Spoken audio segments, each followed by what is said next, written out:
Hello বন্ধুরা, আসসালামু আলাইকুম। আজকে আদনান হুজুরের একটি অসাধারণ লেকচার নিয়ে আপনাদের সামনে হাজির হলাম।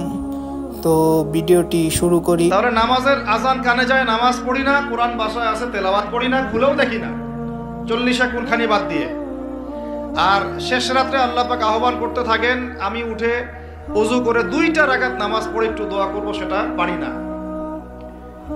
এই আমি আবার যখন দিনের বেলায় এলেম শিখতে যাই, এমন জায়গায় এলেম শিখতে যাই যেখানে নারী পুরুষ একাকার অবস্থা, ফ্রি মিক্সিং।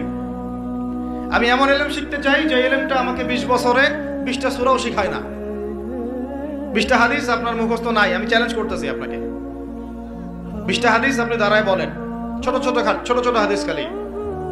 যেমন আমিরুল মুমিনিন উমর ইবনে খাত্তাব রাদিয়াল্লাহু আনহু قال قال رسول الله صلى الله عليه وسلم انما الاعمال بالنيات وانما لكل امرئ ما نوى فمن كانت هجرته الى الله ورسوله فهجرته الى الله ورسوله ومن كانت هجرته الى الدنيا يصيبها او امرأة يتزوجها فهجرته الى ما هاجر ইলাইহি। এরকম ছোট আপনি আমাকে 20টা হাদিস শুনান, যারা 20 বছর পড়াশোনা করেছেন জেনারেল লাইনে, দাঁড়ান দেখি কার সাহস আছে।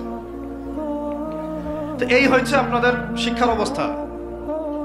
তারপরে আপনি আবার যখন চাকরি ক্ষেত্রে যান, ঘুষ ছাড়া আপনার চাকরি হচ্ছে না।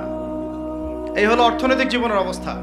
আবার চাকরি, ব্যবসা, বাণিজ্য যাই করছেন, এর মধ্যে ম্যান্ডেটরি মাস্ট বি সুদ আছে। কি আছে? এই মাপে কম দেওয়া তো আছেই, পণ্যের সম্পদ আত্মসাৎ তো আছেই, পণ্যে ভেজাল দেওয়া তো আছেই, তারপরে সিন্ডিকেট তো আছেই, যেটার দাম এখন এই রজবের কয় তারিখ? রজবের 14-15 হবে না?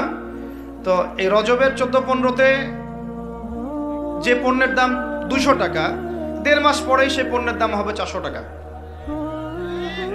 এই হলো অর্থনৈতিক জীবনের অবস্থা। আর সুদের সাথে সম্পৃক্ত না হলে তো আমাদের ঘুম হচ্ছে না। বাংলাদেশের 64,000 গ্রাম বাংলা বলি না আমরা, 64,000 গ্রাম বাংলায় একাধিক সুদী এনজিও আছে, সবাই সুদী কারবার করতেছে। আমাদের মা বোনরা ওখানে সমিতিতে নাম লেখাচ্ছে, আমরাও নাম লিখাইছি অনেকে। কিস্তি শোধ করতে হচ্ছে, জমি বন্ধক রাখো, বাছুর বন্ধক রাখো, গরু বন্ধক রাখো। শেষমেশ ধনীরা ধনী হচ্ছে, গরিবরা গরিব হচ্ছে।